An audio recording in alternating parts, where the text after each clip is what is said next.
you're gonna split your hair in half, and then you're gonna take the section like right under your ear. You're gonna grab that. I would start off with it turned off until you get the hang of like the motion of curling. And then once you get the hang of motion of curling, then turn it onto the lowest heat setting and work your way up from there.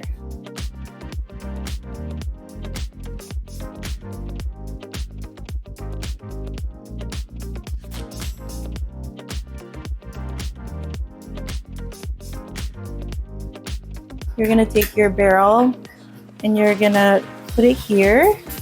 And then what makes this so nice is that because it's a straightener and curling iron, you can actually crimp your hair to do this. And that way you don't have to fully curl your hair. Take it, pull, and then take it up a different direction. And you take it up another direction. And you're pretty much just going back and forth. Take your barrel and you're gonna turn, slide, let it fall, turn, let it fall, and then you're gonna drop.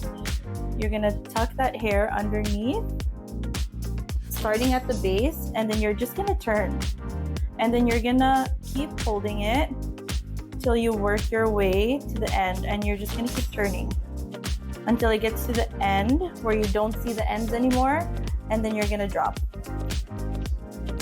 Here. Okay, perfect. Twist. Amazing. Look at that.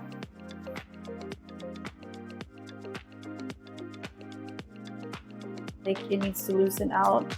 You take it, you stretch it a little bit, and because it's a straightener, it's gonna go in. Oh, and then you see how it'll like soften out. Yeah. I'll play with it like it's a mustache.